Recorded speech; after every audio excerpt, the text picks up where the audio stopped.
1971 সনে বেগম জিয়া কোথায় ছিলেন, তাই এই প্রশ্ন আপনারা তুলতে পারেন না? 1971 সনে আপনি কোথায় ছিলেন? আপনাদের রিসার্চ সেল কই? আপনার ওয়েব পেজটা কই?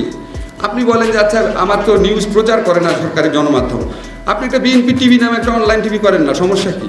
ভাব দেখলে মনে হয় কি যে লন্ডন থেকে একটা ফোন পেয়েছে, উনি একদম বড় নেতা হয়ে গেছে, কিছুদিন পরে উনি মন্ত্রী হয়ে যাবে।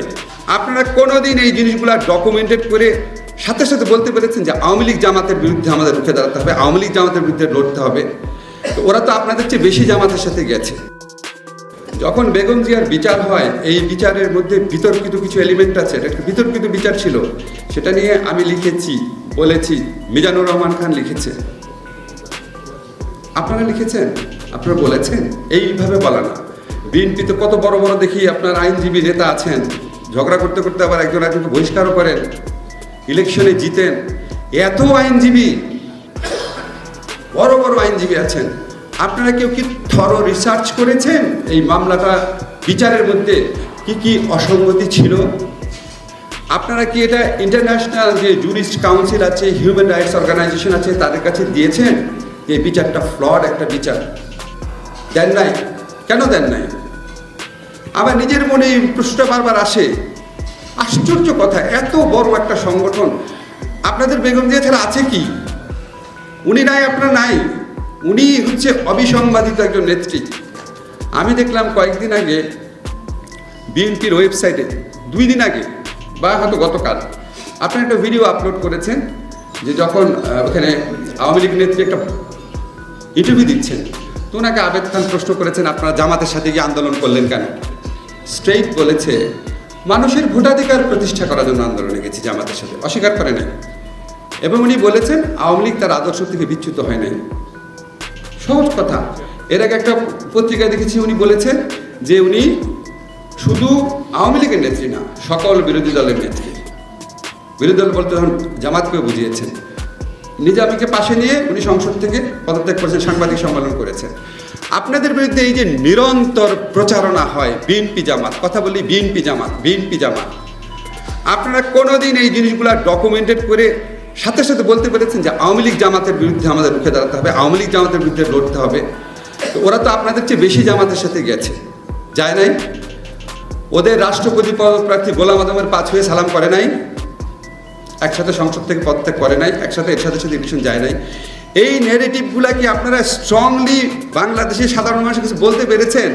বাংলাদেশে বিএনপি জামাত ইকুয়েটেড হয়ে গেছে কেন? বিএনপি জামাত গোষ্ঠীর বিরুদ্ধে রুখে দাঁড়াতে হবে। আপনারা কি এটা কাউন্টার ন্যারেটিভ তৈরি করতে পেরেছেন? ওই ভিডিওটা পরশুদিন আপলোড হয়েছে কেন? 1996-এর ভিডিওটা বিএনপির ওয়েব পেজে পরশুদিন আপলোড হয়েছে কেন? সবই তো পাওয়া যায়, আপনাদের ওয়েবসাইটে গেলে এগুলি পাওয়া যায় না কেন? আপনারা কি চিন্তা করে দেখেছেন? একটা দল মানে কি শুধু জনসভায় ভাষণ দেওয়া, লোক জমায়েত করা, মানুষকে সংগঠিত করা না? এখন তো ন্যারেটিভের যুগ, বয়ানের যুগ। ওই বয়ানের বিরুদ্ধে শক্ত বয়ান, সত্যি বয়ান তৈরি করেছেন। আমি মাঝে মাঝে দেখি যে আবার খুব দুঃখ লাগে যে অন্য পক্ষ থেকে প্রশ্ন তোলা হয় যে 1971 সনে বেগম জিয়া কোথায় ছিলেন, তাই এই প্রশ্ন আপনারা তুলতে পারেন না? 1971 সনে আপনি কোথায় ছিলেন? কেন তুলেন না? আমি আশ্চর্য লাগে, কেন তুলেন না? এত জঘন্য মিথ্যাচার, এত জঘন্য অপপ্রচার হয়, এটার উত্তর দেওয়ারও একটা নৈতিক ইয়ে অনুভব করেন না? বিচ্ছিন্নভাবে দেন, বিচ্ছিন্নভাবে দিয়ে শহীদুদ্দিন এমনি জেলেও গেছে, এটা তো কোনো মূল্য নাই। আপনাদের রিসার্চ সেল কই? আপনার ওয়েব পেজটা কই? আপনি বলেন যে আচ্ছা আমার তো নিউজ প্রচার করে না সরকারি গণমাধ্যম, আপনি একটা বিএনপি টিভি নামে একটা অনলাইন টিভি করেন না, সমস্যা কি? নামই দেন বিএনপি টিভি, শক্তিশালীভাবে করেন না। আপনাদের কি লোক কম আছে? আমি একটা সামান্য মানুষ, কালে ভদ্রে আমি ফেসবুকে স্ট্যাটাস দিই, আমার 1 মিলিয়ন ফলোয়ার আছে। আপনাদের দলের কয় মিলিয়ন ফলোয়ার আছে? এই প্রশ্নটা রেখে গেলাম। এখন আপনার এই জিনিসগুলো আপনারা বিবেচনা করেন।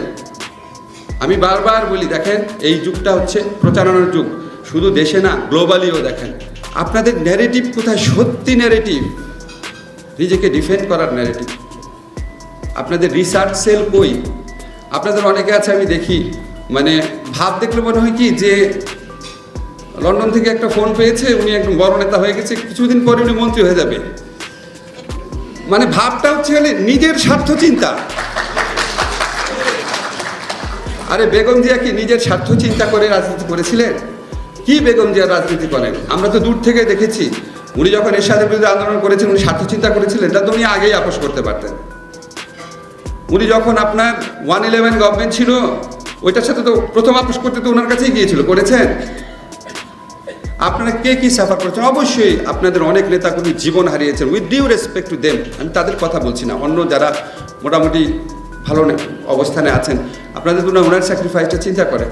তা আপনি প্রথমে ডিসাইড করেন আপনি কি আন্দোলনটা করছেন, নেতৃত্ব দিচ্ছেন, নেতা হচ্ছেন নিজের জন্য নাকি দেশের জন্য, দেশের মানুষের ভোটাধিকার প্রতিষ্ঠা করার জন্য।